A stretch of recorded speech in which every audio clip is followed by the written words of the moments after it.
Good morning, everybody, and welcome to the student lecture series focusing on serious and organised crime at the University of Derby. We're delighted to welcome Chris Haward, who is the Chief Constable of Lincolnshire Police, and also Dr. Rick Brown, who is the Deputy Director of the Australian Institute of Criminology. We're going to hear from both Chris and Rick shortly. The format would be that if you've got any questions, if you can drop those into the chat, and then we will have a Q&A session at the end of both the presentations, and then hopefully we'll be able to address any sort of questions that you may have. So I'd like to firstly introduce Dr. Rick Brown. Rick is the Deputy Director of the Australian Institute of Criminology. He's been a criminologist for 30 years and has worked extensively on issues associated with crime prevention, community safety and policing in Australia, in the UK and in the Republic of Ireland. He's published extensively with over 60 government reports, book chapters, journal articles, on a whole range of issues, including antisocial behaviour, arson, burglary, CCTV, community justice, drink driving, implementing crime prevention, organised crime, policing and vehicle crime. Rick is also a visiting fellow of the Policing and Criminal Justice at the University of Derby and sits on various editorial boards. So I'd like to say thank you very much, Rick, for joining us this morning, and I look forward to hearing your presentation.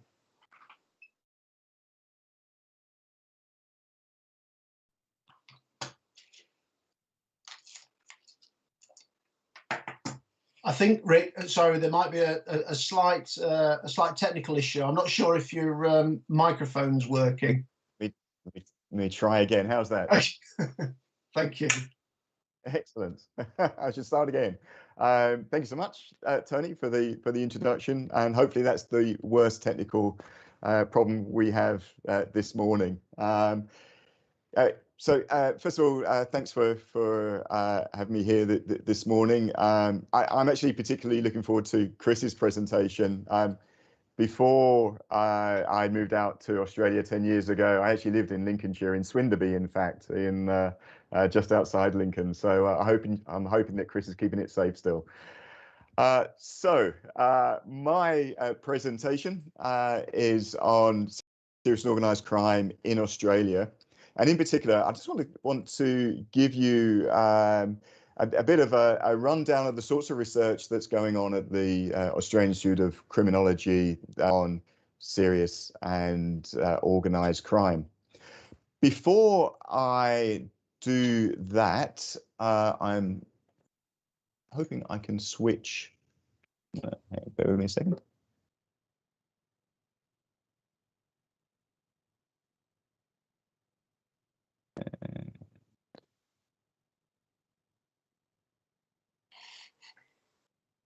One technology. Here we go.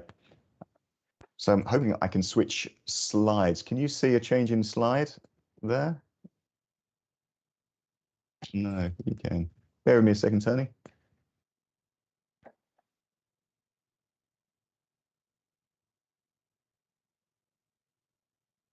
How are we going? Does that change the slide? That's changed the slide, Rick, yes. Excellent.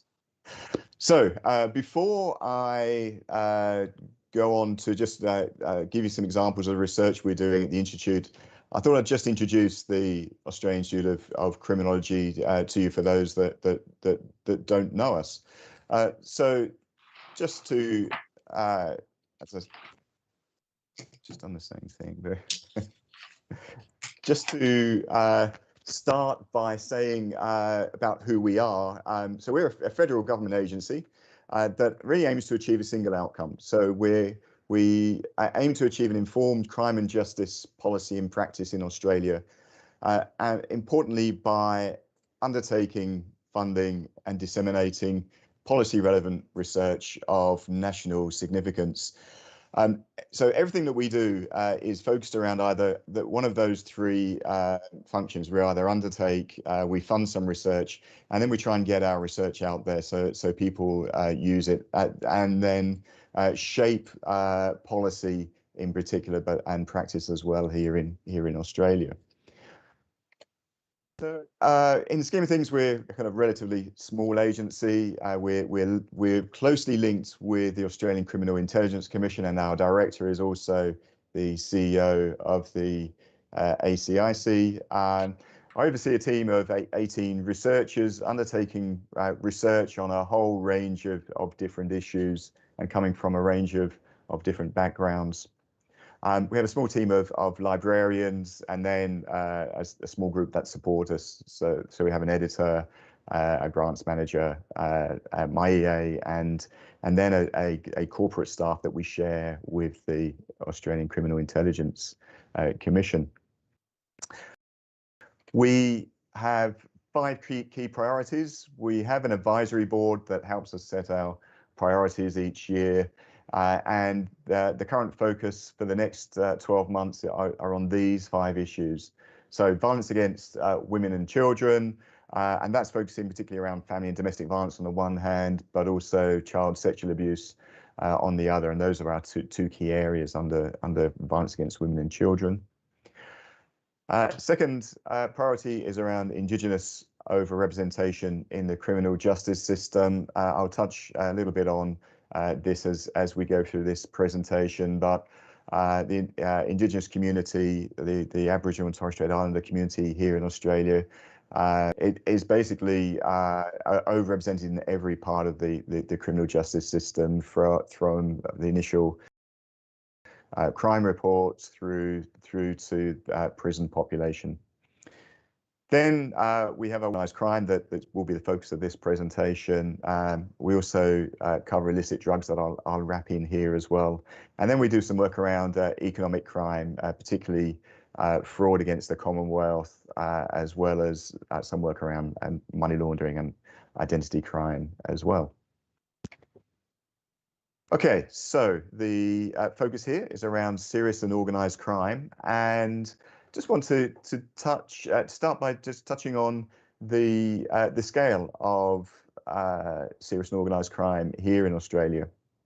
So we did some work back in 2016-17 to get an indication of the monetary scale of the problem here, and we estimate that serious organised crime cost the Australian community about $47 billion Australian dollars. That equates to about 26 billion pounds. And when you look at how that breaks down, so about 16 billion of that actually is about prevention and response by public sector and private sector, and then the rest is a range of costs, social and economic costs that are spread out across a range of crime types. And so you can see that, for example, illicit drug activity here accounts for 10 billion. Another 9 billion is accounted for by organised fraud. But what I will say is that we're constantly updating these figures as new research comes on board. So just as an example of that, we last year completed a study on the costs of pure cybercrime, where we surveyed 10,000 households and gathered in details of their costs. And we found out actually just in terms of the cost to households was actually closer to 3.5 billion compared to the 1 billion we calculated back in 2016-17, and that excludes the cost to businesses, which is also going to be considerable when we're looking at pure cybercrime costs. So in this presentation, I just want to give you, it's a bit of a show and tell really, give you some examples of 4 areas of research that we're undertaking, just to give you a flavour of the research that the Institute's actually involved with. So I'm going to basically go through this order. So a little bit about homicide, illicit drugs, then our organised crime research, and finishing up with our work around child sexual abuse material. So to kick off with some research around homicide, here I'm just going to focus on our homicide monitoring collection. So when a homicide occurs here in Australia, we get notified at the institute, and the police actually provide the institute with details. They complete a questionnaire for us that collects about 80 different variables relating to each homicide that occurs. We then supplement that with any media reporting we find, and also with additional information that's collected from coronial reports. So there'll be a coronial inquest on every homicide. We'll collect information from those to supplement that which is provided by the police. So we have a pretty rounded picture of every homicide that occurs, and we report annually on those. This is the most recent report. It takes us a bit of time to release our reports, because we do need to wait for our coronial reports to become available. So our most recent report runs up to June 2019. So this just shows the current trends in homicide in Australia, and it's probably similar to the picture in the UK. We've had a pretty steady decline over time in homicide rates, and the most recent reporting we had, the homicide rate was at 0.88 per 100,000 members of the community, which is actually the second lowest on record here in Australia. And just breaking that down a little bit further, here we have some figures that show the homicide rate broken down by domestic homicides, acquaintance, and stranger related. The stranger homicides really haven't changed much over the course of the period. Really, there's a floor effect. Really, they can't go much lower than really where they are.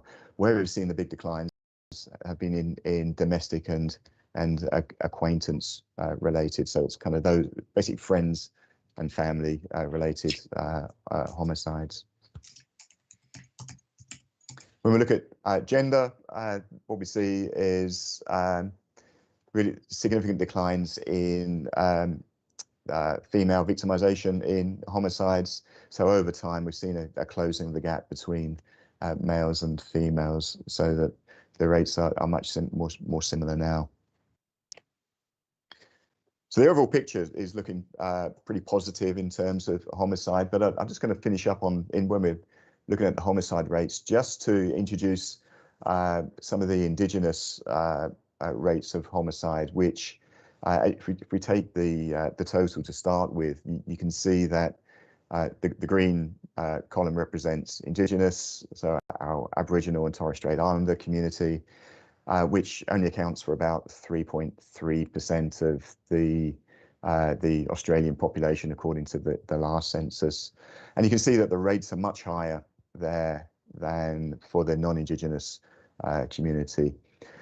Then if you look on the left-hand side, you can see that the rates of male victimization are much higher among the Indigenous population compared to the average population, and compared to the male non-Indigenous community. So although we've seen significant declines in homicide, this remains a particular problem in Australia, with high rates of Indigenous homicide here.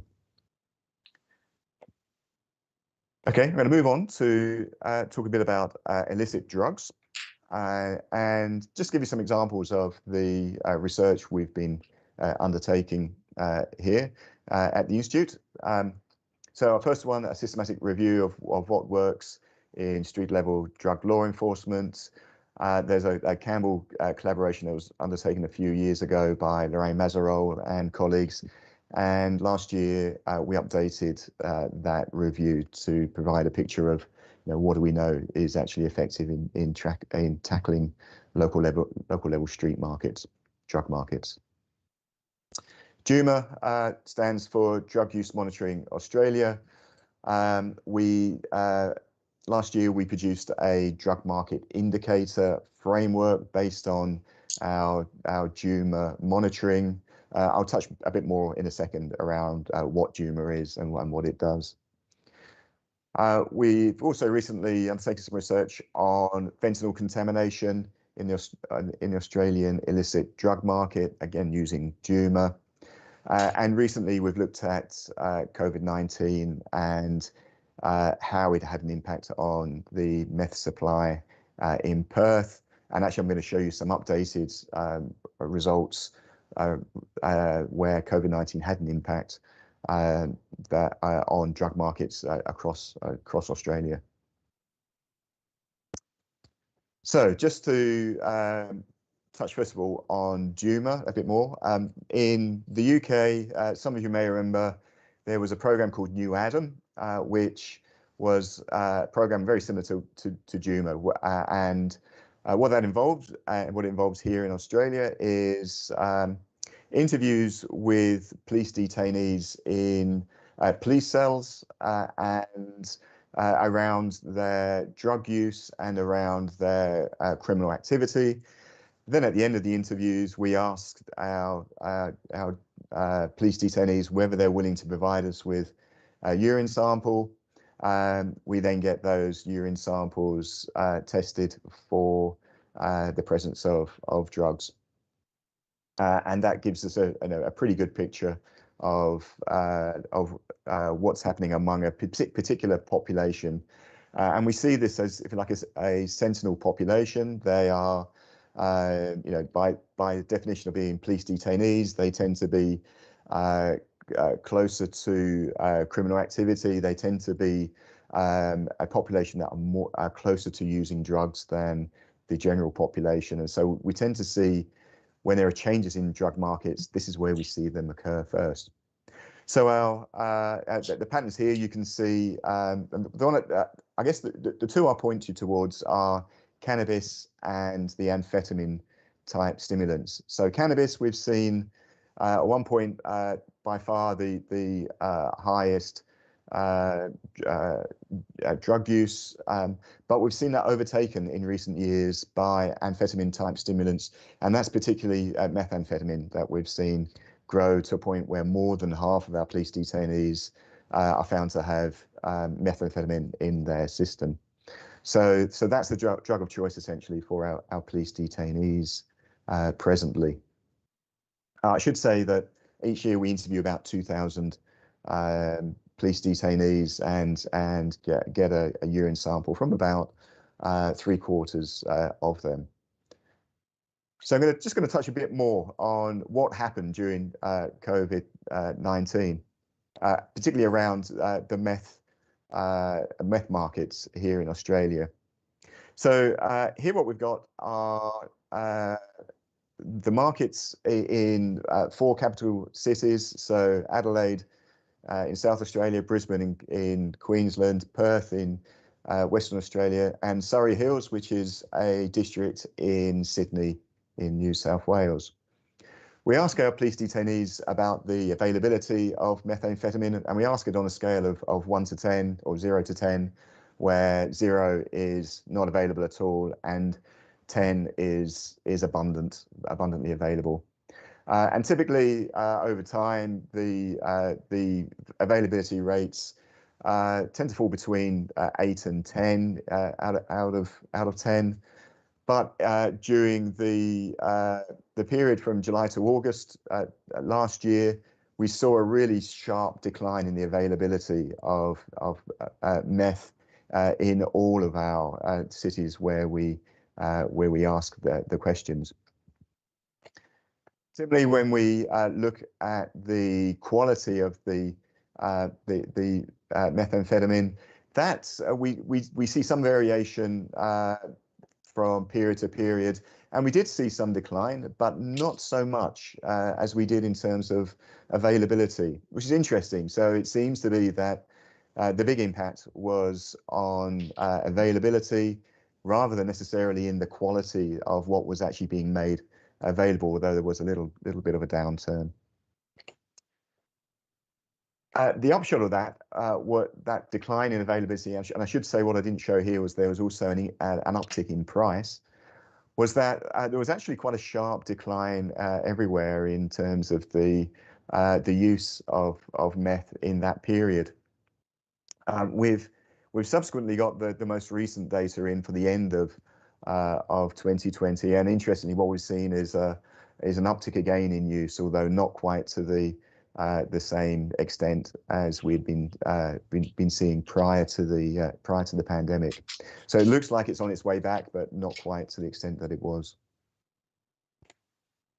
Okay, I'm going to move on. So next, we are going to touch on organised crime-related research, and particularly focusing on our research that our Serious and Organised Crime Research Laboratory has undertaken at the Institute.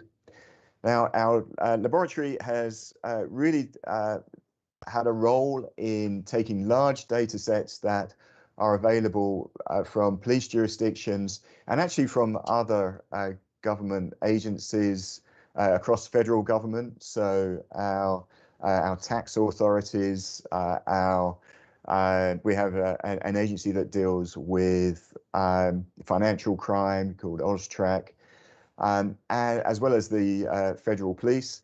And we've basically been joining data sets together to get new insights and understanding of organised crime through the laboratory. And here are some examples of the most recent research that's been undertaken on organised crime by the AIC. Now, something should become clear here, and it's the preponderance of outlaw motorcycle gangs that is occurring in our research. And we do have a bit of a fetish when it comes to undertaking research on OMCGs. And there's some good reason for that. One of the issues that we have is actually significant rates of violence and intimidation that we see undertaken by outlaw motorcycle gang members. Before putting this presentation together, I just had a quick search of newspaper reports on recent incidents of violence by bikie gangs. And these are all examples of different examples of violence by different bikie gangs. Just in the last 3 months. So here you can see examples from Comancheros, from Rebels, from Hell's Angels, and the one in the middle was the most famous or infamous recently, where a former head of a bikie group was actually assassinated with a sniper rifle. So some really quite serious incidents going on. So research has tried to unpack some of the patterns that have been occurring in this regard. So just to give you an example here of the research we've been undertaking. So we've been able to join a data set of all bikie gang members that we have from our intelligence agency here, with a data set of criminal records to basically create a data set of the criminal histories of every OMCG member, and actually every member of an organised crime group, in fact. But just focusing on OMCG members, here what we see is running along the bottom are ages running from the age of 12 through to 25, and we've got two cohorts here. We've got a younger cohort, those that were aged between 26 and 30 when we looked at them, and an older cohort that had come through earlier, and looking at their offending up to the age of 25. And up the y-axis, we've got the percentage that were offending at each age group. Now, what this shows is that the younger age group, those that are the lighter yellow bars, they're at each age group, they have been offending at a greater rate at each age compared to our older cohort in terms of violent offending. So there's something about the younger cohort of bikie members coming through which shows that they're a more violent cohort than the older cohort. What we're finding is that they're more likely to be involved in forms of violence and joining, so they can get involved in organised crimes, particularly drug trafficking. So they're joining more for the crime than they are for the camaraderie that perhaps the older cohorts were joining for. So just to give you some examples of this, we're looking here at concentration of crime. So along the bottom we've got the proportion of members, and across and up the side we've got the proportion of offences. And if crime was equally distributed amongst members and offences, it would follow that dotted line. Whereas what we've in fact got is a very skewed distribution here, showing that it's very concentrated. Crimes are very concentrated in a relatively small proportion of bikie group members. So in fact, I clicked the wrong thing again. Bear with me a second.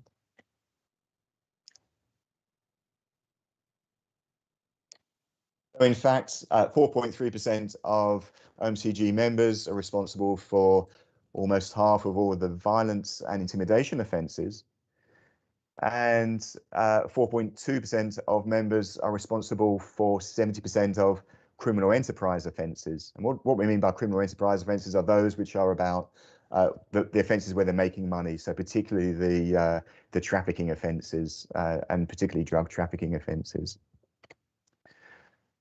So just to look at how criminal enterprise offences are related to the violence and intimidation offences, each of the dots here represents an OMCG group, a gang, and what we see is that there is a moderate correlation as the number of proportion of gang members that are involved in violence goes up, so does the proportion involved in criminal enterprises. So there is a relationship between criminal enterprise involvement and violent gang violent offence involvement too. Okay, drug trafficking by late onset offenders. What we've done is to undertake some group-based trajectory modelling to look at how offenders fall into different groups of offending. So these are all organised crime offenders, not just bikie members here. Along the bottom there, we've got age, and up the side, we've got the numbers of offences. The red groups show a relatively small proportion of offenders, accounting for 5%, that are our most prolific offenders.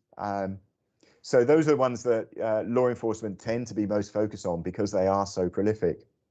But what we've also got there are these three other groups. So the light green group are a moderate group of offenders that account for actually about 15% of offending. A low group of offenders that account for 35% of offending. And then what's really interesting is this late onset group, which account for 45% of offending. Yeah, and you can see that late onset group at the bottom there actually don't start getting involved in offending till they're in their mid to late 30s, which is unlike any of the other groups that we see involved in organised crime. When we look at the sorts of offending that each of these groups are involved in, what we see is that the importation of drugs is different to those of dealing commercial quantities or manufacture of drugs, and the late onset group is different to other groups. So just to explain that further, what this shows is that if you just look at our importation group, 70% of importation offences actually fall within the late onset group. And so we think there's something different about this late onset group, which means they're more likely to get involved in importation. And we think it's to do with the fact that they've got more social capital as they get into their 30s and 40s. They got access to jobs and networks which give them access to the ability to actually import drugs, which Other groups and other ages groups are less likely to. So here, it's an example where we've been able to unpack the criminal histories to identify in more detail the groups that you might want to focus on, and therefore, this way you focus on with law enforcement operations. Okay, just to finish off, child sexual abuse material is a particular focus of the AIC at the moment. For the last 2 years, we've been undertaking a program of research that's explored the dark net. It's looked at the role of parents. We've been developing a treatment program and also been unpacking live streaming of child sexual abuse, which is a particularly thorny issue. And that's just to finish off, I'm just going to give you an example of a piece of research where we've used financial transactions to examine child sexual abuse and live stream of child sexual abuse in more detail.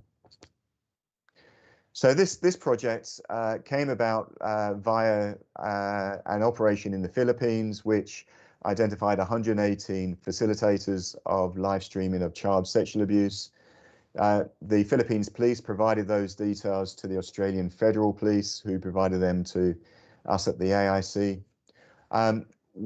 We were able to match details of financial transactions via our financial intelligence agency here in Australia, who were providing small payments to those 118 facilitators.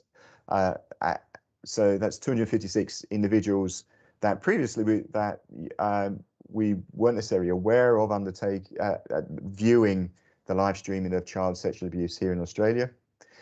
And then we were able to match those 256 individuals against their criminal histories to examine the extent to which they also had previous criminal histories for this type of offence and other sorts of offences. What we're able to identify from that group of 256 was that over a course of 13 years, they had undertaken over 2,700 financial transactions involving those facilitators in the Philippines, and they'd sent a total of $1.3 million to those facilitators. That's about £720,000, and the median value of those transactions was about £43 per transaction. So very small amounts being sent to those transactions. And if you think that each one of those transactions was actually to purchase the live streaming of child sexual abuse. When we examined those transactions over time, what we found was that the number of days between each transaction actually declined over time. So what this is showing here, along the bottom, we've got the first 50 transactions that each individual undertook. And we've got the number of days up the side showing how many days transpired between transaction 1 and transaction 2, between transaction 3 and transaction 4, etc. What we found was that in the transactions 1 and 2, the number of days that transpired was about 63 days. By the time you got to transaction 49 to 50, and it was about 11 days. So what we found is that transactions got more regular the more often that an individual purchased the live streaming of child sexual abuse. So they got more regular. We also looked at the values of the transactions that were being made. And here we see the opposite. What we found was that the value of the transactions actually increased as the numbers of transactions increased.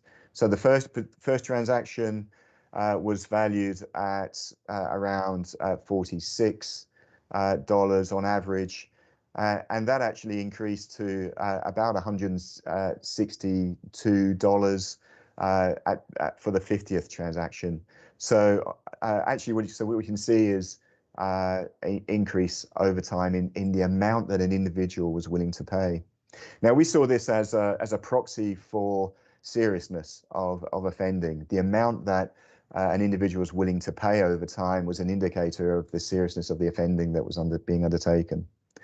So putting the two together, what we could see was that offending got more frequent, and it got more serious over time as individuals paid more. So it really highlights the importance of nipping this in the bud as early in an offender's offending history as possible. Okay, that's just a quick show and tell of some of the research that the Institute's undertaking at the moment, and I'll just point you to our website at www.aic.gov.au, where we have something like 1,700 reports are available for free download, and here just this is an example of what we've currently got on our homepage of examples of our latest research available. So thank you so much, and back to you, Tony. Rick, thank you very much indeed for that, and fascinating. I've been writing furiously as you've been talking, and I've got hundreds of questions to ask, but I'm going to bide my time, as we said, and wait till the end. But thank that insight, fascinating.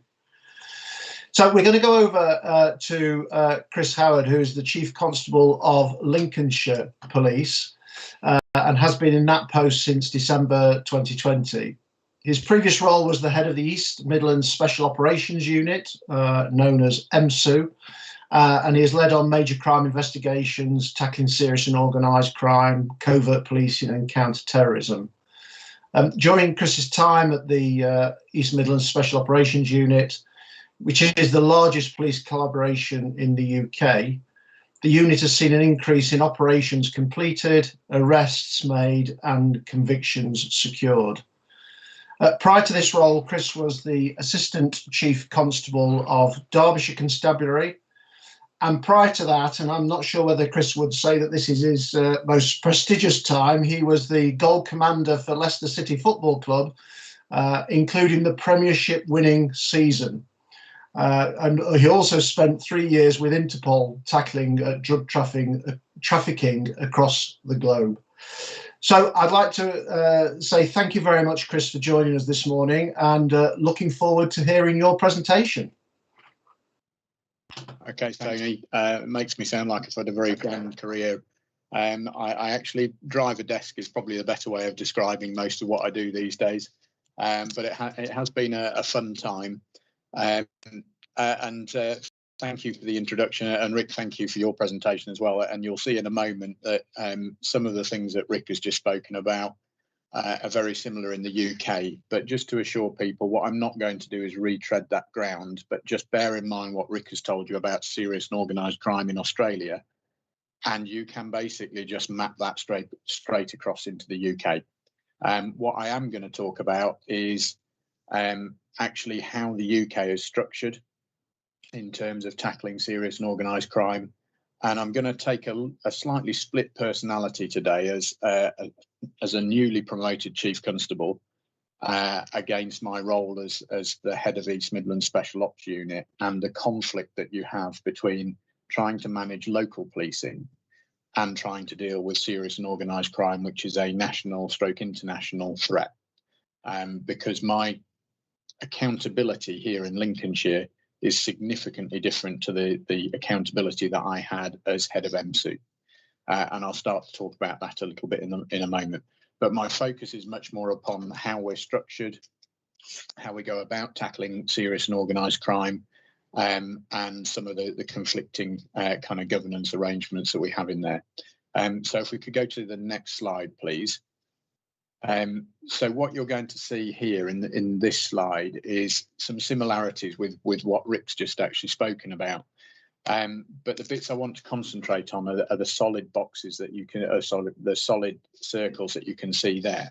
So in terms of the national serious and organised crime strategy for the UK, which is written by the National Crime Agency, the last one was published in 2018. There is a new one being published and just in draft at the moment, but it actually outlines pretty much the same threats that we've been facing. And it breaks those down into 3 areas of vulnerabilities, prosperity and commodities. Interestingly, in that SOC strategy in 2018, it valued the cost of SOC to the UK at 37 billion, And I note that Rick said it's 47.4 billion in Australia. This isn't a competition. I think then the NCA strategy makes it quite clear that they think that is a very low estimate and a significant underestimate of the cost of serious and organised crime. And I'd agree with that. When you look at the top part there, prosperity in that slide, we're talking tens of billions of pounds going through money laundering and fraud accounts. And this has become particularly prevalent with the Bitcoin industry growth over the past few years. And the ability to try and track money across the globe now has become much more difficult. So we're split into those areas: vulnerabilities, commodities, prosperity. There are a number of things that actually enable some of this and help criminals operate that cross-cut all of these. And those are increasing vulnerabilities around our borders. And COVID actually has been a help in that, because obviously we've shut borders down. It's been much more difficult for people to come across borders without checks. And there's been much tighter control across Europe and particularly into Eastern Europe. And I think part of what Rick was describing with the kind of availability of commodities in Australia, we've seen in the UK, because the borders have been shut down and it's been much more difficult to import and export to some extent those commodities. Technology sits there underneath and is definitely something that UK policing is trying to tackle and trying to get our head around. But linked to all of that, given the amount of money that is involved in this. So if we're talking about a global industry here that's in the hundreds of billions of pounds, it's on a scale beyond anything, that the likes of Coca-Cola, Apple, Microsoft, it outstrips those in terms of productivity, value, several times over. So what we're seeing underneath all of that as well is an element of corruption that is growing and needs tackling. And that corruption comes from the very highest levels all the way down to individuals within law enforcement agencies, prisons, and so on. And the final part that undercuts all of this is also what's happening in our prison network. And are the prisons actually doing enough there to rehabilitate and prevent people from committing crime in the future?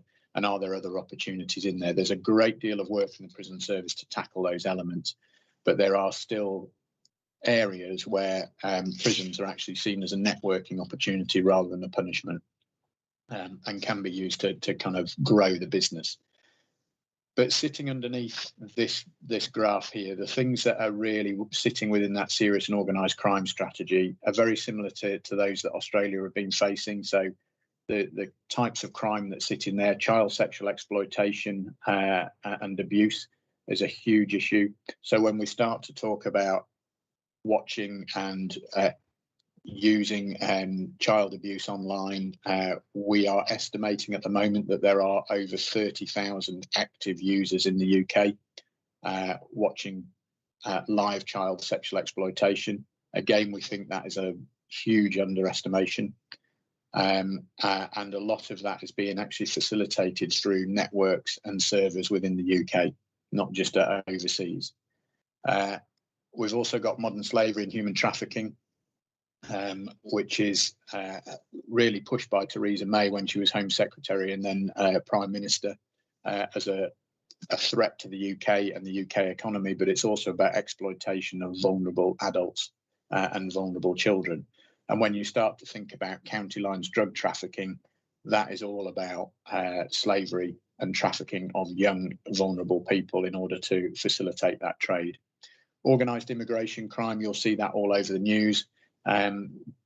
Big money being exchanged there, putting lives at risk coming into this country and trafficking people across the globe. Firearms, no surprise, you can see at the bottom there, 25% increase in firearms between 2015 and 2018. That continues to grow, although it has slowed again because of COVID. It's going to be really interesting where these figures come out over the next year or so as we come out of lockdown.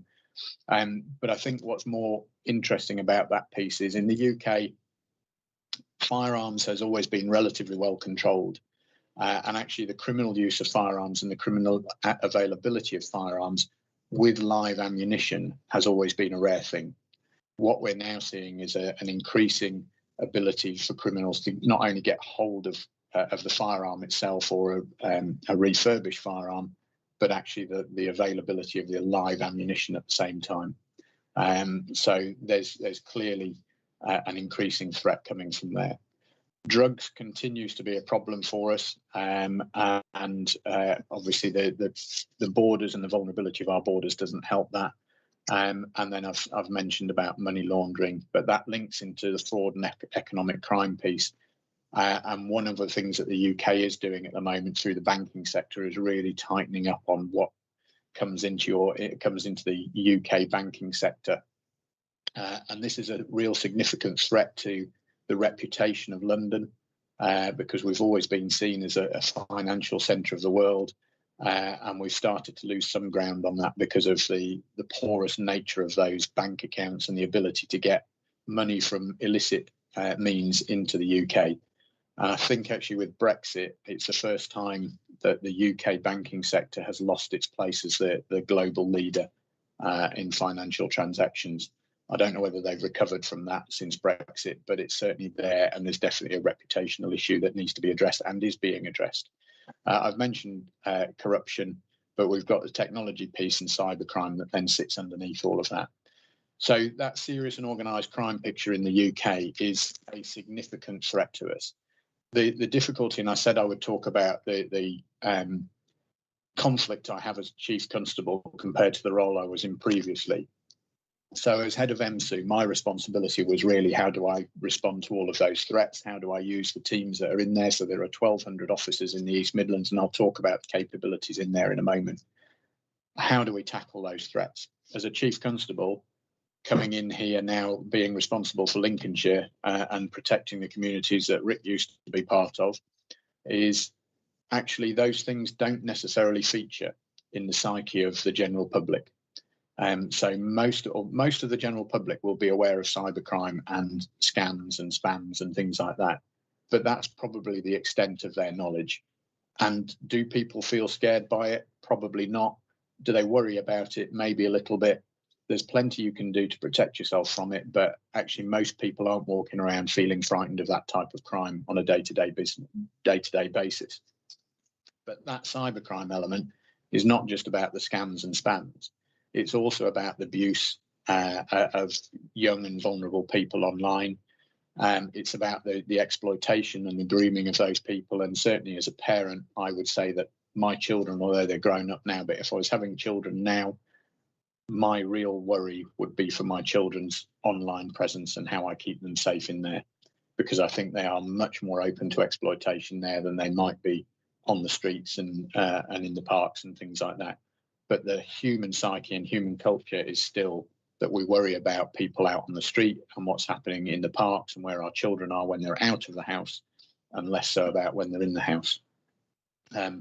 So there's lots happening around that cybercrime piece. But as a Chief Constable, what I'm now accountable for is much more about what's happening with low-level antisocial behaviour, what's happening with volume crime, so shoplifting, garage burglaries, even burglaries to houses, which I know are really kind of intrusive. But they're the things that I'm being held to account for. How do we respond to people in need and in crisis? And that can be a health or a mental health issue to people who are just in need of somebody to give them some help and guidance around neighbour disputes or arguments and things like that. So my accountability at a local level is very, very different to that I had in the East Midlands, responsible for serious and organised crime. So I have 1,200 officers here and 650, 700 staff who work for me. And actually most of my prioritisation is in force is about that local policing element. We do put resources into MSU, and that's my contribution to serious and organised crime, and I'll continue to commit to that. But actually my public and my police and crime commissioner would generally hold me to account for local policing, and I'll talk about some of those governance issues in a moment. So it is a very difficult place to be when you've got 43 police forces in the UK, all accountable at a local level, either to mayors or police and crime commissioners, but with a responsibility to look at what the wider threat happens to be. So if we can just move on to the next slide, please.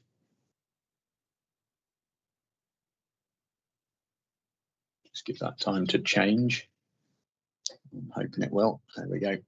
So this is what I'm talking about. So at a local level, and apologies for the local having dropped off to local and L. I don't know what's happened there. So I've mentioned that we've got 43 police forces in England and Wales. And actually, you've got to think it's not just the 43 police forces of England and Wales. You've also got Police Scotland. You've got the Police Service of Northern Ireland. You've got HMRC. You've got the security services, all operating independently and all run by their own chief constables or chief executives. And that accountability, as I say, sits at a very local level. We've just gone through Police and Crime Commissioner elections, and we have an increasingly conservative Police and Crime Commissioner base. So we have a very strong focus now on local policing and neighbourhood crime. So the government are now pushing very, very strongly about accountability at force level for neighbourhood crimes. So that means antisocial behaviour, it means noise, it means nuisance parking, it means criminal damage, it will be theft of vehicles, theft of motorcycles, and to some extent it will be rural crime. Although you depending on how you look at rural crime, you could argue that there are organised crime elements to that. So the accountability sits very much over there and at that local level. On the flip side, you've got the National Crime Agency, and other national agencies, as I say, but the National Crime Agency are responsible for delivering against the serious and organised elements of criminality, as you'd expect them to. But they also have some powers that allow them to task at a national level. So Lynn Owens, as the director of the NCA, can now task police forces directly, and regional organised crime units, which I'll talk about in a moment, can task them directly. So we do get direct tasking around firearms, and we do get direct tasking around modern slavery and child sexual exploitation at the moment. Lynn has used that very conservatively, and rightly so, because she's obviously got to think about the autonomy and independence of the chief constables in the UK. But you can see that there's going to be more and more pressure for that coming down. And then sitting in the middle of that, which is the part that I was responsible for prior to taking up this post, are regional organised crime units. Now, the Metropolitan Police don't have a ROCU, and Police Scotland technically don't have a ROCU, and neither do Northern Ireland, but they do have structures within their own forces because they're big forces, so they don't need the kind of regional collaboration piece. But basically, those ROCUs sit in the middle, and their responsibility is very much around kind of tying the gap between local and national tasking. And local and national tasking basically operates against those three elements that I was talking about at the very beginning. So vulnerability, prosperity, and commodities. And the tasking is set against those. And the national tasking feeds all the way into regional, and regional into local, and back up again. So local police forces should be escalating rising problems and organised crime groups into the ROCUs. And then if the ROCUs are unable to deal with that, or it has an international dimension that is worthy of the NCA taking it on, the ROCU should then refer that up to the NCA. It's quite difficult actually to get things from the ROCU level into the NCA, because the NCA are already operating at a level where there is a gap between the regional and national, and actually it's pulling. You can sense already that the regional organised crime units are being pulled further and further away from local policing and delivering what I, as a chief constable in Lincolnshire, might need to counter organised crime, and are being pulled more and more into the national tasking element. And part of the police officer uplift programme that's happening at the moment will see more officers going into the ROCUs, but there are caveats on that about being more responsive to some of the national threats that are happening.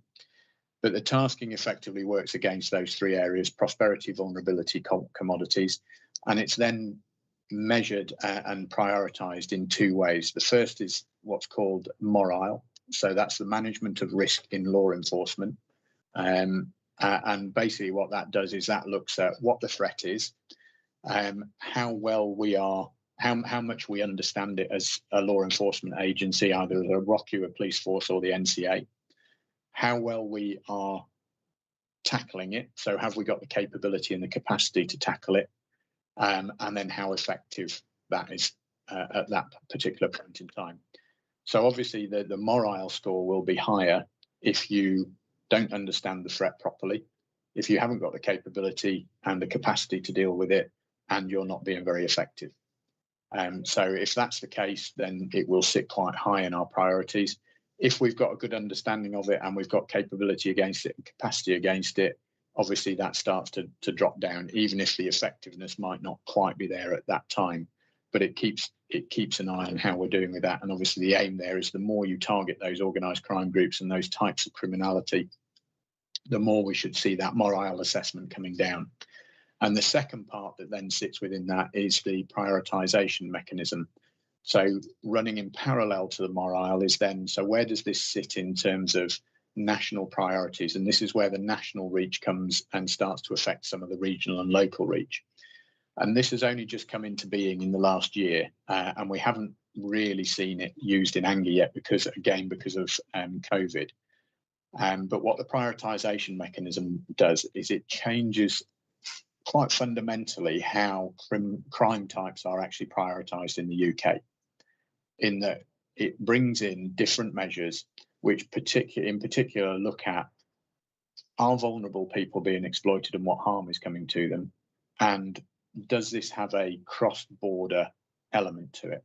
So is this criminal type or this organised crime group operating across county boundaries? Is it operating across regional boundaries? And is it operating across international boundaries or national and international boundaries? So things like modern slavery and human trafficking have suddenly gone from sitting relatively, and not right at the bottom of our prioritisation at a regional level.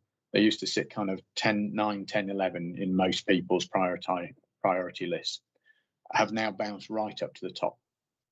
And a lot of the organised crime groups that would ordinarily come into tasking that would be focused around drugs and firearms, where some of those cross-border links aren't necessarily as obvious as you might think, those suddenly slip down prioritisation in terms of how we're going to deal with it, while modern slavery, human trafficking, child sexual exploitation, which will all have cross-border national and international links, will suddenly rise up those scales.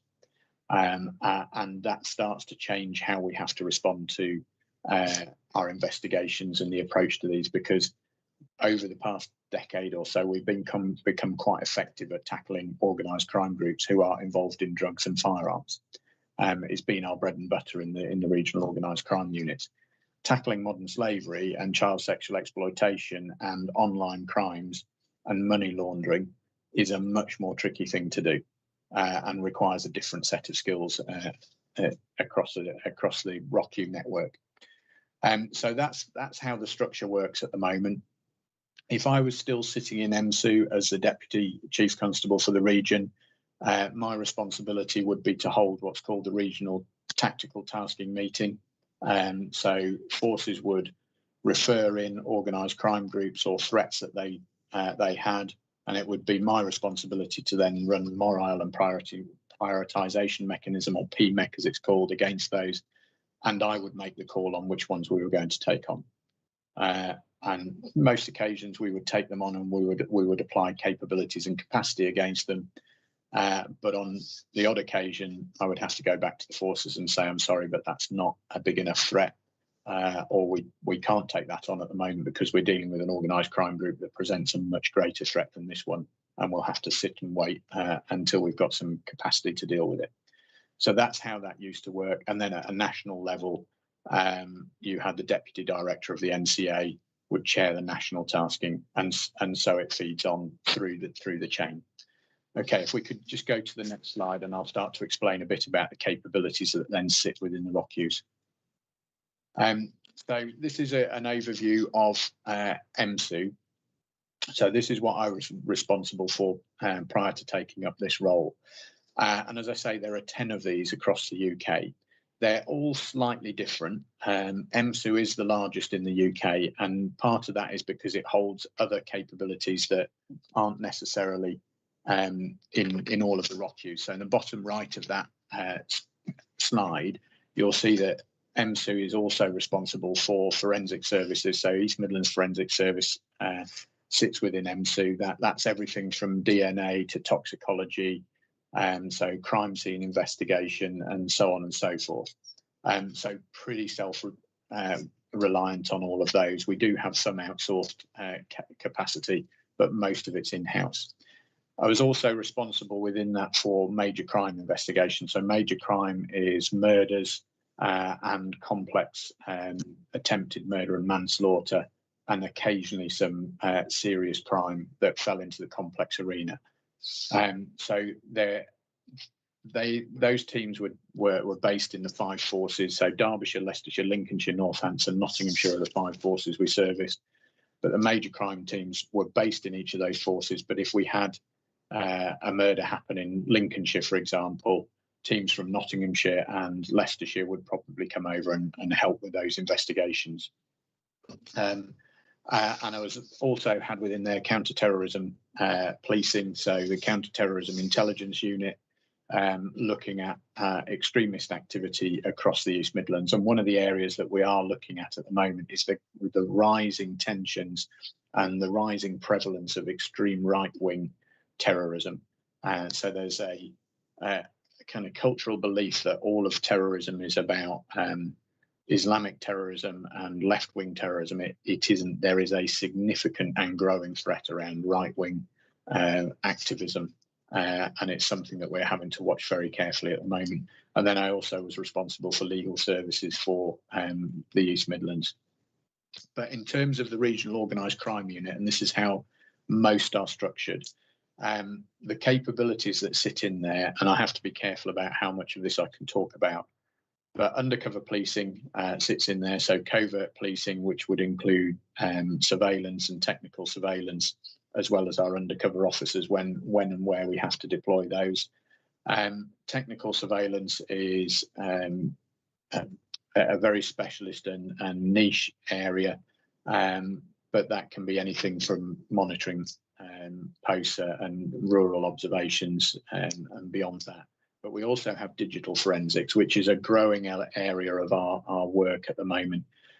So when we arrest people from organised crime groups, a lot of what we're looking for is really going to be in their online life. So how do we access and investigate and interrogate telephones, computers, and do that in a forensic way where it is then presentable in evidence? So there's a growing skill set required there to be able to do that kind of interrogation, pull that data out and present it in a way that is meaningful to a court and meaningful to a jury and isn't overly complicated. Huge piece of work has to happen around finance and asset recovery. So we have what's called an asset recovery team, and we also have financial investigators within there. So if you're really going to take apart an organised crime group, you've got to think about what's their lifeblood. And their lifeblood is money and assets, because they can sell as many drugs as they wish to, but if you can take away the money and if you can take away their livelihood, then actually it doesn't become a fruitful business to go into. And so there's much more focus now on taking away those assets, the nice cars, the nice houses, membership to golf clubs, so on and so forth. And you can see a picture there for some of the work that happened last year during lockdown, just seizing across the UK. We took out millions and millions and millions in assets. And that was just through a concerted effort where all 10 ROCUs, the NCA and other agencies were working together to take apart organised crime groups in the UK. So within the ROCU as well, all of us have serious and organised crime units. MSUS is slightly different in that MSUS provides everything from surveillance through to investigation into prosecution. A lot of other ROCU structures don't work in that way. They may have the investigation team, but don't necessarily have the surveillance element. And a lot of the prosecution element, the file building and presentation at court, sits within the forces that support the ROCU. MSU does everything from cradle to grave. Cybercrime I've spoken about already, but that's everything from the things we've talked about in terms of CSEA and the enabling factors of child sexual exploitation and abuse to corruption online, frauds and spams, as well as the financial money laundering aspects of it. But we're seeing more and more in terms of the online market for commodities, for firearms, for drugs, and the use of the internet to enable that. So we're looking at how we can then exploit those online sites and try and break them down. And I think it's probably more an element of prevention than it is of prosecution in there. Fraud increasing, maybe not actually increasing. It's probably just been static for a long time, but it's something that we're looking at much more as a police force because of the cost to the UK.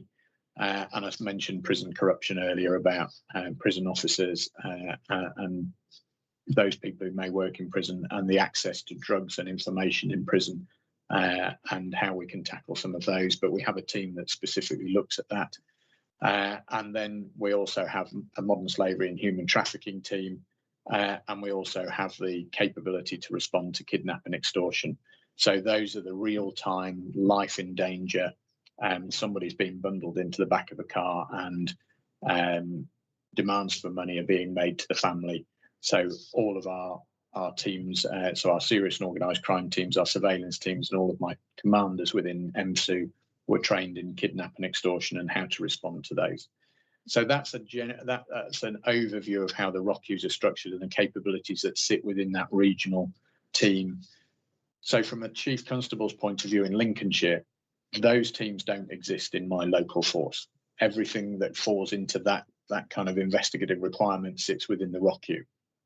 Some of the bigger forces in the region, so Leicestershire and Nottinghamshire, for example, do have some of their own SOC capability. They do have some of their own surveillance capability, but that's for them to be able to hold on to that kind of lower level local organised crime group activity.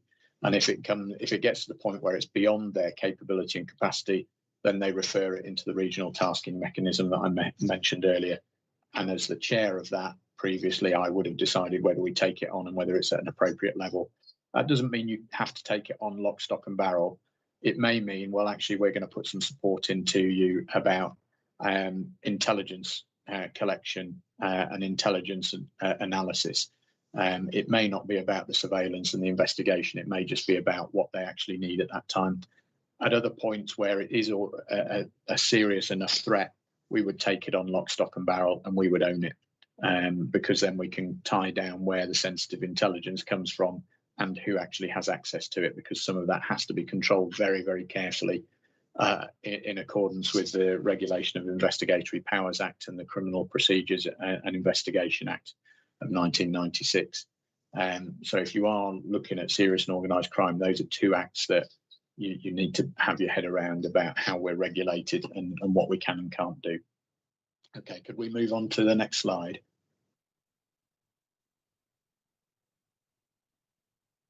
So working in collaboration, I think I've touched on some of these. So there's some real good and some real bad elements in this. I'm a great believer in working in collaboration. I've done it for the last 10 years until I took up this post. I'll continue to support it as a Chief Constable, but it definitely does the things that it says on the left. It gives you better capability and better capacity. It is more efficient when done properly, but it's very difficult to measure. It's very difficult to show how collaboration is delivering against local priorities. And what you tend to find is that you have conflicting priorities, as I've mentioned, at local, regional and national. But as head of EMSU, I was also accountable to 5 Chief Constables and 5 Police and Crime Commissioners. And now they all pay in different amounts of money into EMSU. And some of them want to know how much, whether they get their full, so one force, do this generically. If a force pays in 15% of the assets and the money into EMSU, they want to know that they're getting 15% of the value out of it. Well, collaboration doesn't really work like that. Collaboration is about doing this for the whole and making things better for the whole. So in some years, you may get less than your 15% out. In other years, you may get more than your 15% out. It depends where the threat is on a regional level. But trying to present that as a performance framework and to reassure police and crime commissioners and chief constables that the whole is greater than the parts is a very difficult thing to do. And that then leads to some of those conflicts. It also leads to some conflicts around recruitment and retention, because chief constables tend to prioritise their own gaps in resourcing. So if MSU, for example, was short of staff, they would wait on average something like 4-5 months longer to fill that gap than a local force will take to fill the gap. Some of it's about sequencing, some of it's just about where chief constables put their priorities. But on the plus side, it does give you better interoperability. It allows you to flex to the need when you have that requirement. So when your demand is going up, you can flex, you can move your resources around, and you've got that surge capability when you need it. And it does allow us to meet the requirements around whole system approach. So if you read the National SOC strategy, it talks about whole system approach. So that's about bringing all of the capabilities and all of the powers of all law enforcement agencies to bear against serious and organised crime. So it does work, but it's very difficult to manage. It's very difficult to assess. It's very difficult to show the performance at a parochial level. But I'm a great believer in it. And it's something that policing will need to do more of in the future, because more and more we're going to see global and international crime affecting the UK. So if we could go on to the next slide, please. I think it's my final one, and I'll rattle through it very quickly, because I'm conscious you need some Q&A time as well. And the reason why collaboration is so important is because SOC is changing. It's no longer about your gangs that are ruling cities. It's about the international nature of it. It's about cyber-enabled crime. It's about everything that can happen on a global scale, from human trafficking to drug trafficking to firearms trafficking to child sexual exploitation. So what Rick was talking about there, that sequencing of the transaction rates for people watching sexual exploitation of children, and the fact that as they get more and more used to it, that actually their transaction dates are shortening, and then actually the amount they're paying for it, which I would agree suggests greater severity of offending. That's a frightening part for me, is just how easy it is for people to access those kind of things. And one of the things that we're facing now is an increasing encryption level, which means it becomes much, much, much more difficult to target these people who are causing significant harm. And we live in a culture where people are quite happy to share all of their personal information to supermarkets and to John Lewis and places like that. But when it comes to law enforcement trying to tackle really serious harm offenders, we're really worried about it, and we want to encrypt everything to the point where nobody can see it anymore. That to me is a much more frightening world than one where we have controlled and regulated investigatory powers, and we are able to see and target these people who are causing so much harm. But that Internet of Things, that increasing encryption, is a real challenge to law enforcement across the globe, and that sharing of information and sharing of intelligence across the globe is a difficult thing to do as well. But SOC is definitely changing, and policing, not just in the UK but globally, needs to adapt and change to it as well. Thank you. Thank you, Chris, and thank you for that insightful presentation. And it kind of brings it all into context, doesn't it? You know, it, sort of where Rick was talking around that more strategic level, and then you're bringing it into that operational. So a fascinating comparison, and thank you both very, very much. We've got a number of questions, if I can. I'm conscious of time, so if I could ask you both, I guess this is one of the first questions. How much does real life organised crime differ from the glamorized Hollywood depictions? Are there any elements from Hollywood that ring true? Perhaps, could I start with you, Rick, on that one? Oh, yeah, I guess I would start by saying, you know, a lot of it isn't very glamorous, right? There's, you know, at the end of a lot of organised crime are vulnerable and victimized people. You know, you've got people that are as Chris said, being, subject to human trafficking and modern slavery. There are, people's lives being blighted by drugs and so on. And so, I wouldn't call much of that glamorous. The flip side, I suppose, is that I'm sure some do get involved for the glamour, for the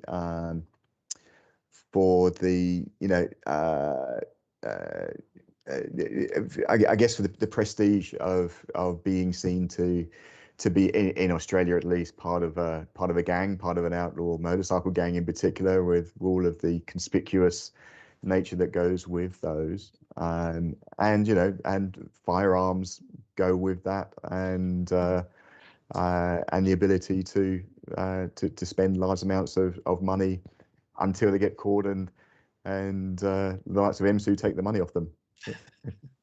Yeah, indeed. Chris, have you got any thoughts? Very, very similar to Rick, really. I think the glamorized thing, gangsters that you see in Hollywood are few and far between. In decades of policing, I can think of maybe one that I've come across who you would say sits at the kind of top end and was living a life of luxury and living in mansions, and is now serving 20 years behind bars, and all of his assets have been taken away. At the real kind of operational end, and where serious and organised crime sits, it is a grim and dark life. As Rick said, there are people being exploited, and these aren't adults, these are 9, 10, 11-year-old children who are being exploited, abused, beaten, threatened with firearms, to do the bidding of people who have no moral code of ethics at all. And even those people who are organising it are living a life where they are running scared of the next person who's going to come and shoot them. And don't be under the illusion that they've got loads and loads of cash falling out of their pockets, because they haven't. Because it's just going into buying the next commodity and the next commodity. And they don't really have any means of getting rid of that money, because as soon as it goes into the banking system, it flags, so it becomes very difficult to spend any of it. But from what I see from my side of things, it's not a glamorous life.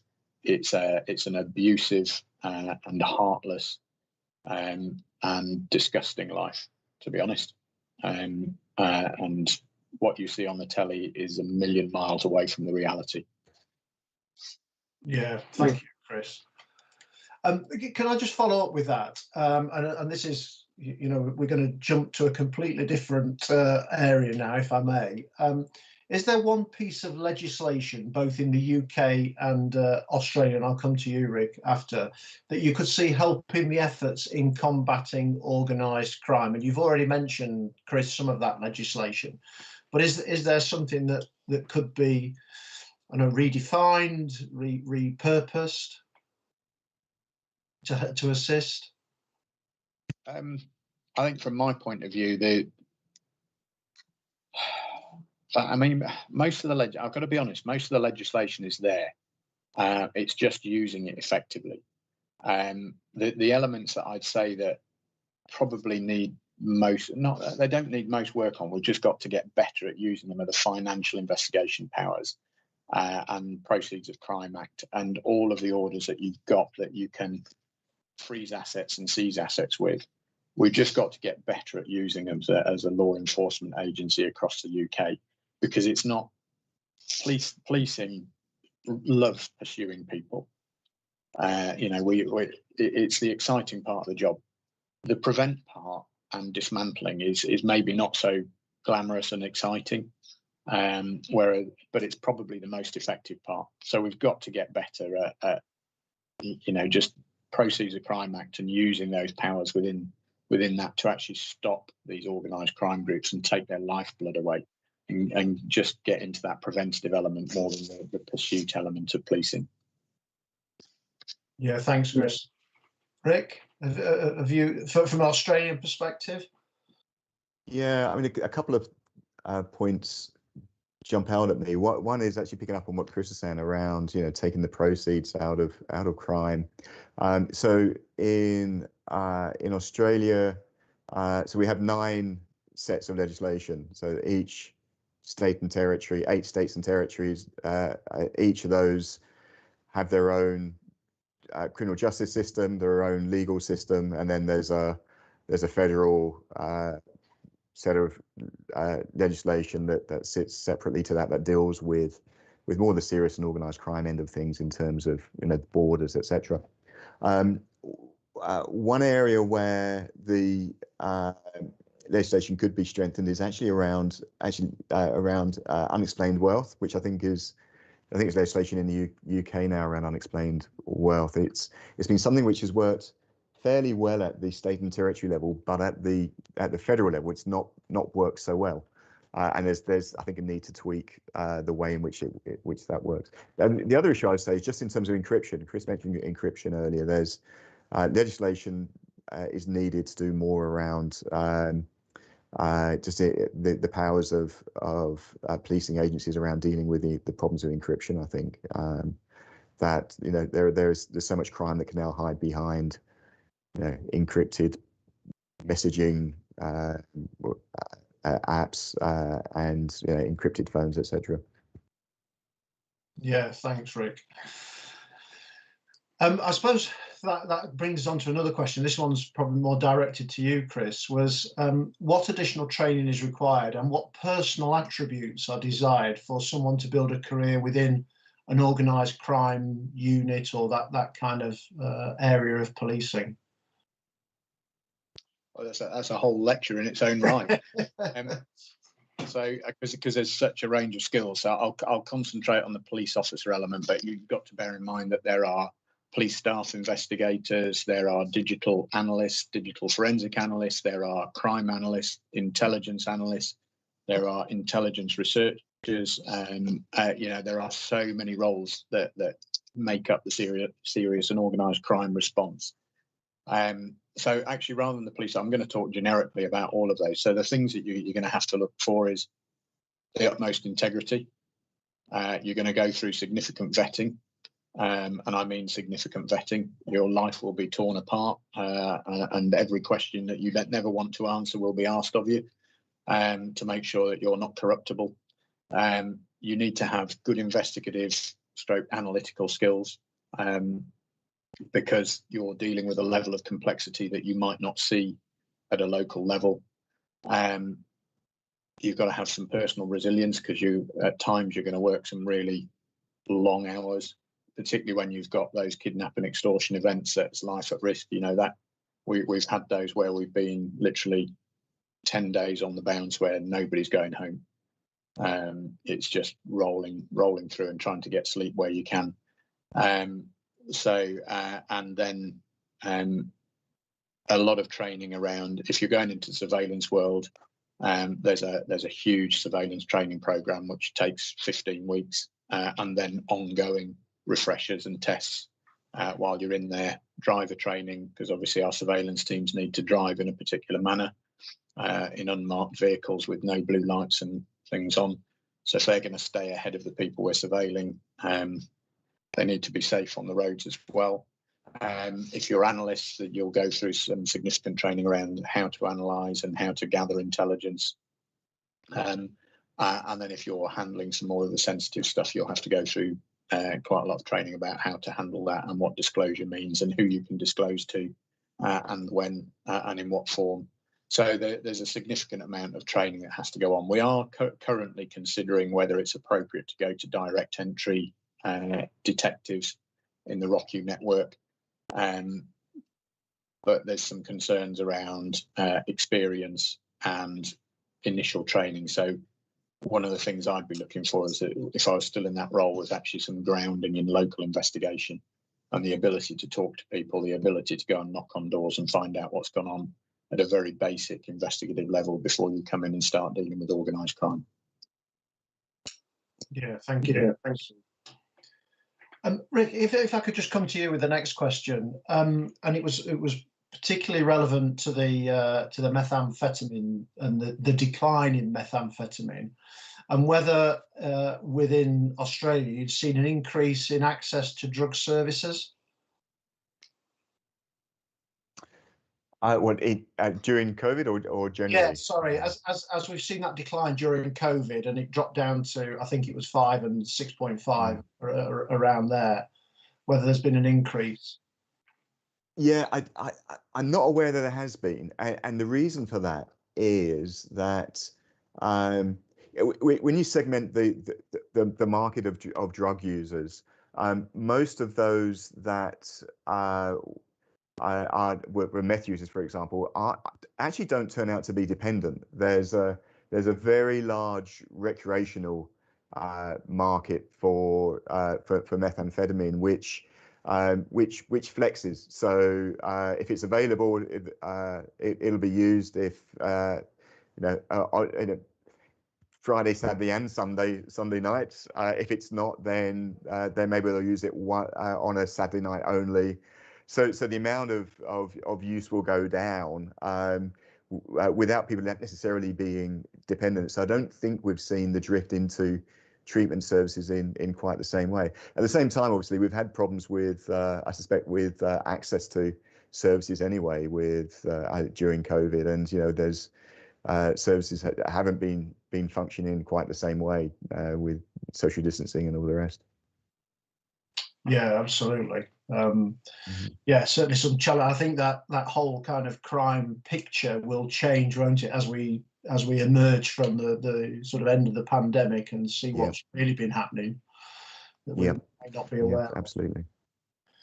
So I suppose that leads us on to the next question to Chris, was about, and you've talked about the difference between your role as the Deputy Chief Constable, head of EMSU, and then the Chief Constable of Lincolnshire and responsibility for the people of Lincolnshire. How do you explain to those people around the challenges of serious and organised crime, given that their complaints may be around antisocial behaviour and all these sort of other issues that happen in communities? It's a difficult one, because I think what you've got to do is you've got to find the balance between dealing with what matters at a local level and explaining to people that there are other threats there that they're not necessarily aware of or don't see on a day-to-day basis. The child sexual exploitation, I think, has become much more prevalent. Prevalent's probably the wrong word. I think the public are much more aware of it now. There's been quite a lot of publicity, and they can see some of those cases. So I think it's actually making it real for people is the key to it. But the reason I say it's a balance is because, and this applies to serious and organised crime and to terrorism. If you lose the confidence and faith of your public, your intelligence flow stops. So you have to deal with both. You can't ignore local issues and local crime and local priorities over serious and organised crime, because your intelligence flow will stop and your knowledge will then dwindle, and your ability to then tackle the SOC elements and counter-terrorism and terrorist offending and extremist behaviours will effectively disappear. So neighbourhood policing and community policing is absolutely vital in playing its part. So this is where all of the strands do link together positively. But at the same time, there's a big education piece that still needs to happen to say that over the next 5-10 years, policing is going to have to shift some of its focus into things that are less about bobbies on the beat and more about bobbies in the virtual world. But there are different ways of doing that, and it doesn't necessarily need warranted officers. It could be police staff investigators, it could be volunteers, it could be businesses that can help us. There are different ways of skinning cats, as they say. So that's probably a bad analogy, actually. I do apologise if anybody. I'm a cat lover, by the way. I have cats, but there are different ways to do this than just using police officers. Yeah, thank you, Chris. And then I'm just conscious of the time, so if I could just ask you both one more question. Do you think the police are in a stronger position these days with the rise of social media than they may have been in the past when gathering evidence against organised crime syndicates? Perhaps if I could start with you again, Chris. It helps. it's interesting because it gives you and I think you know, I talked about encryption levels, but the Internet of Things is an interesting one. So whilst you know, these things, your mobile phone, if you can see that, they're going to become more and more encrypted, but they're going to be linked up to fridges, cars, all sorts of things that aren't encrypted. So we might think that we're nice and safe on these, but actually we're just opening back doors to them all the time. So actually, one of the things I would say when we said our organised crime groups as glamorous as in Hollywood, probably not, but they are a bit daft sometimes because they do like to post stuff on social media, which does make life a little bit easier every now and again. So we do look at that open source piece, but also social media makes it very difficult as well because there's so much there, and you've got to dedicate resources into it. And as we've seen, if you get it wrong, it's also trial by social media for the police, and public confidence can be lost within the space of 1, 2, 3 hours before anybody even looks at whether that's the right thing and whether they've got any balance to what they're putting out there. You know, and we've seen that over the summer with some of the protests in the UK, that trial by social media without actually having the facts at hand and without having balance to the argument. Yeah, thank you. And Rick, from an Australian perspective, do you think they're in a stronger position? I think I would echo what Chris said. Thanks for going first, Chris. But I think I'd finish by saying, look, crime is changing, right? So you know, we've seen even though it is the thing that the community wants to be dealing with is that physical crime, you know, the vehicle crime, the burglaries, the thefts, the shoplifting, all the antisocial behaviour. The reality is that, you know, over the course of the last 20 years, those things have fallen, and what's risen is cybercrime, but also social media and all of the problems that come with social media through you being able to, you know, stream, being able to operate in an encrypted space, and as well as the ability for us all to be no longer to be anonymous, even police officers, right? You know, for facial recognition, all that sort of thing attached to Facebook and all that makes it so much more difficult for law enforcement in terms of, you know, being police officers, even though, you know, the offenders themselves are daft and can post too much. So I think it is a changing world that I'm not sure certainly in Australia, we've necessarily really caught up with how much it has changed in terms of, you know, shaping policing accordingly. Yeah. Yes, thank you, Rick. And I think that's certainly a challenge going forward, isn't it? About what will policing look like in the next 5 to 10 years, and how do we meet those challenges? I'd like to say I'm just conscious of the time. And I'm going to draw this to a close, if I may. And I'd just like to say a huge thank you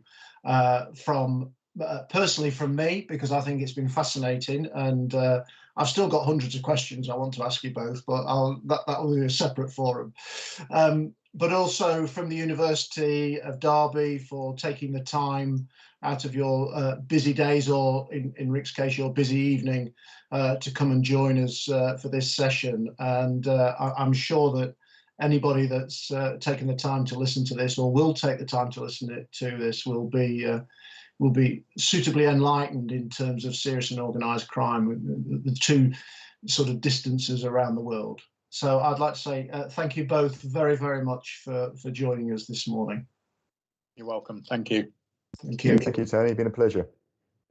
Cheers, Tony. Cheers, Rick. Thanks, Chris. Nice to meet you.